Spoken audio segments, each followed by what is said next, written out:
Euh, Très bien. euh, pour répondre à Marie-Francie, les retombées sur les 2 premières saisons, on les a, elles sont dans votre dossier. Vous avez les retombées, vous avez le nombre de techniciens martiniquais embauchés, le nombre de comédiens embauchés, etc.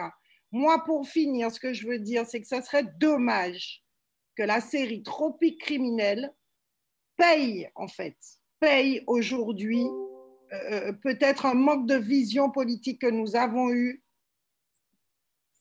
que la collectivité territoriale a eu pour les artistes et pour cette filière. Aujourd'hui, cette série Tropique criminelle, encore une fois, ne doit pas payer parce qu'elle apporte à la Martinique 2,5 millions, voire peut-être plus pour les prochaines saisons, parce qu'elle permet d'embaucher des Martiniquaises et des Martiniquais, parce qu'elle permet à des techniciens d'apprendre le métier et parce qu'elle donne de la visibilité. Les gens qui sont devant leur télé, ils sont assez intelligents pour faire la différence entre ce qui se passe dans une série policière et ce qui se passe dans un endroit X en Martinique. La Martinique ne sera pas associée au crime parce qu'on regarde une série policière qui se passe en Martinique. C'est comme si vous me dites Deux flics à Miami, une série qui a fait connaître Miami et parler de Miami. On n'associe pas Miami forcément à ces deux flics-là qui sont dans la rue. À un moment, les gens qui regardent une série, ils savent quand même que ce qui se passe est fictif. Et encore une fois, les téléspectateurs sont en Martinique. Ils sont au Morne Rouge, dans l'épisode qui va s'appeler Morne Rouge. Ils sont à Lens-Couleuvre.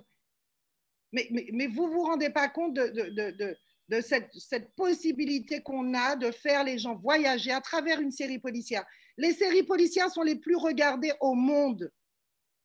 Alors, vous voulez faire une série policière où il n'y a pas de crime, il n'y a pas de drogue, il n'y a rien. La police cherche quoi? Non, mais il faut être sérieux.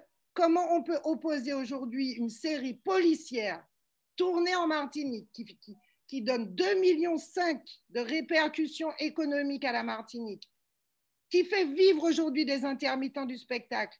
Il y en a, ils l'ont dit, 3/4 de leurs heures d'intermittent, ils l'ont eu grâce à la série.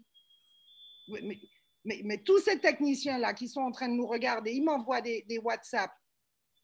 Ils sont absolument dégoûtés.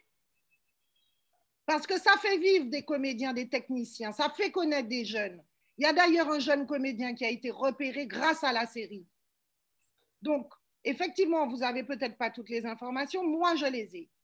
Donc, à un moment, n'opposons pas cette série qu'on vient tourner en Martinique. Je vous rappelle que la Guadeloupe, mais je vais finir par croire qu'ils sont plus intelligents que nous.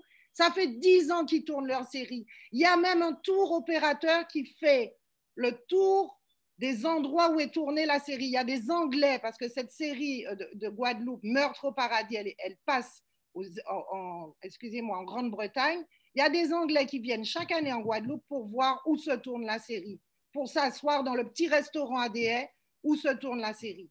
Donc, en termes de visibilité, c'est même impensable que vous ne voyez pas à quel point ça peut donner de la visibilité.